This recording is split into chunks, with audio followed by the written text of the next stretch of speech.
Thank you. What a privilege it is to address you all this morning.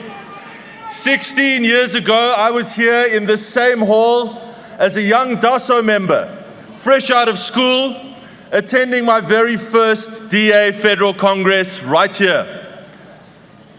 I could never have imagined then that I would be back here one day, speaking to a packed Federal Congress as the Mayor of the City of Cape Town.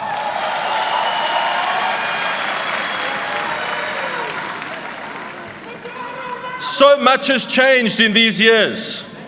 For one, our party is nearly double the size it was then. And we have been through triumph and setback together. And we know that much has changed in our country, and much has changed in my own life too. I have become a husband and the father of a beautiful little girl.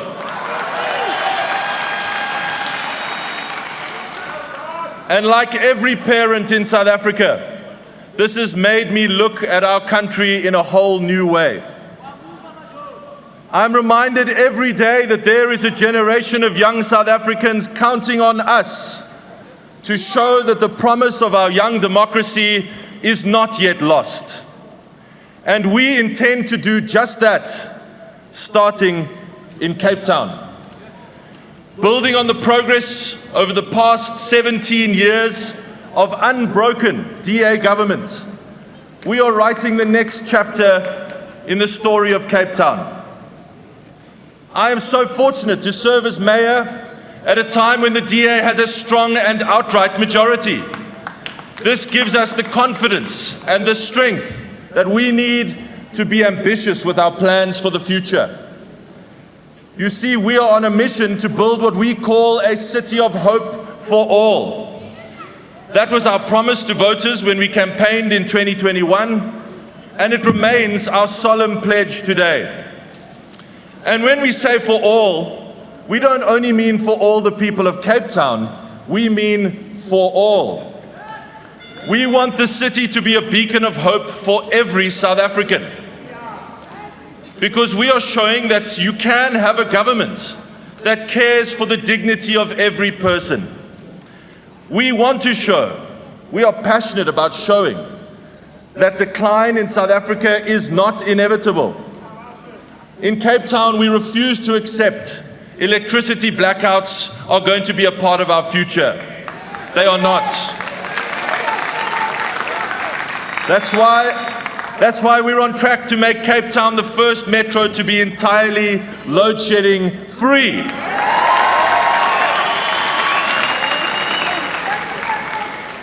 We refuse to accept that 4 out of every 10 people who want to find work in our country can't find any work. 3/4 of all new jobs added in the whole country in the last quarter of 2022 were added in Cape Town.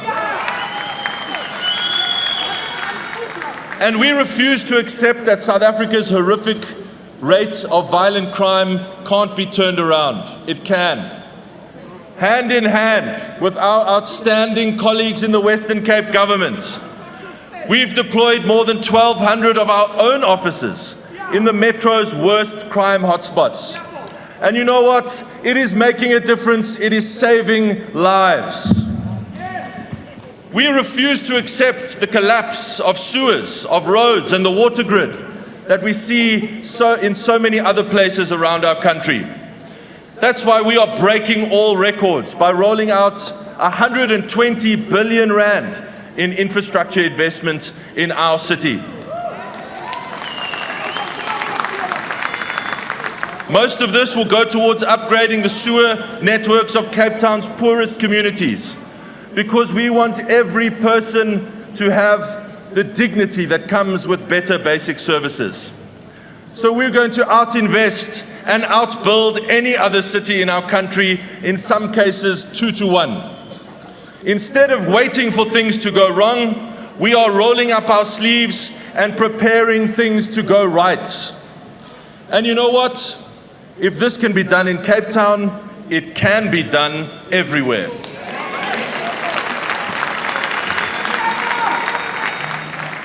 We are 1 year out from the most significant election since 1994. And I am confident that the people gathered here today, this blue team, can do the same across South Africa. So let us never accept that it can't be fixed, because it can. Don't ever accept that the country described in the preamble to our Constitution is lost, because it isn't. There is nothing so broken. There is nothing so broken that this team can't fix it. Because only the DA's policies will make South Africa grow again. Only the DA can create jobs and deliver dignity to those whom poverty still robs of it. Where we govern, things work and things get better for everyone. So this is not only about a Cape Town of hope. We can build a Bloemfontein of hope. We can build a Kimberley of hope. We can build an eThekwini of hope. And we can build a Joburg of hope. The failures in these cities are not inevitable, and we must refuse to accept them. We, everyone in this hall and everyone watching at home, we have the power to change these stories and to change our future. We have the power to build a South Africa of hope. Thank you so much.